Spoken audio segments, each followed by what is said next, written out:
here with legendary actor Angus Scrimm, the man who played the tall man in the Phantasm movies. How are you doing today? I'm doing good. It's been a wonderful experience here at Spooky Empire for 3 days. Terrific people, wonderful people. Can't say enough about how great the Floridians are. Yes. Well, we do have a lot of horror fans here in the area, and a lot of people coming from out of state. Now, I have a couple of questions. I was doing some research on you, and I saw that one of your first roles was playing Abraham Lincoln in an educational film for the Encyclopedia Britannica. That's true. I was not long out of college. I think I was about 22 when we did that. An old pal from college with whom I'd had creative writing classes named Russ Burton was writing those and persuaded the director I'd make a good Lincoln. So we shot it at the old Republic Studios where Roy Rogers and Gene Autry made all their films. It's now CBS. And it played in high schools and colleges for years and years and years. I think it's now been discontinued and replaced by a full color feature. It is probably in the public domain. I'm hoping to persuade Anchor Bay to include it. It's about 14 minutes on the box set that they're planning to put together of all the Phantasm films. I think it would be fun.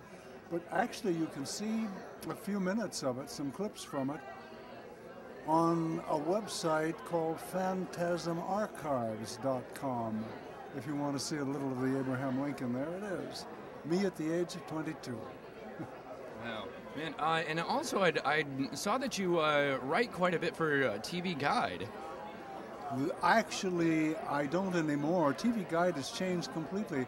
I worked for TV Guide on staff, on the local staff, from about 1956 to 1960 in Los Angeles, putting together the Los Angeles edition and the Central California edition.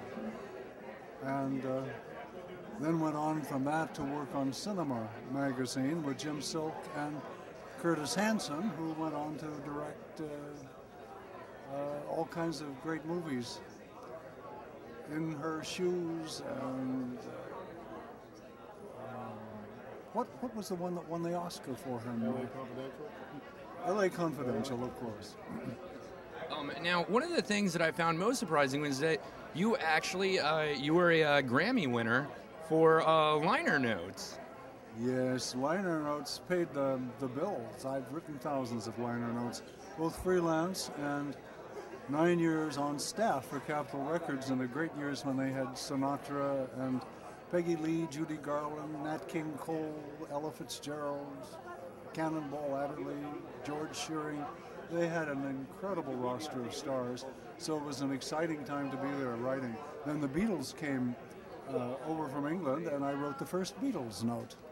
Then I went into classical writing and wrote for Itzhak Perlman and Christopher Parkening and a number of the top classical artists. And I did. I won a Grammy. How about that?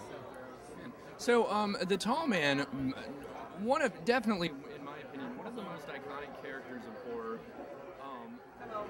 The Phantasm movie is just incredibly intense as far as horror movie goes. What do you think makes for a good horror movie? Don Coscarelli says, give them one surprise, one shock after another. Strong characters, a strong situation, a fresh approach if it's a situation that's been filmed before. The problem with horror now, I think, is that we've had such a wave of horror film for so many years that it's hard to come up with a new premise. But there are always fresh approaches to old premises and fresh ways to cast them. I'm beating around the bush. I don't know. I wish Don were here to answer this question for me. Well, are you much of a horror movie watcher yourself? I saw my first horror movies when I was 12. I saw Frankenstein, Dracula, The Old Dark House, and just loved them. I know for years I would go every night to the old Blowing Out Theater in Kansas City, Kansas, to see a triple bill of horror films. Lately, I see them only if a friend is in one and invites me to a preview or studio showing. So I haven't kept up. I've seen the highlights all the way back to Jaws. I love Jaws. I love the first Alien. Dude. Recently, there was a Spanish movie called The Orphanage I saw last year. It was a ghost story, which I liked a lot. It's from Guillermo del Toro. Really? Yeah. I'm pretty sure. If not, we'll edit that out. I certainly like Del Toro's films very much indeed. Films like, did he do that? Yes, he did. Well, thank you very much for all your time, and it was an immense pleasure talking to you. Good of you to ask.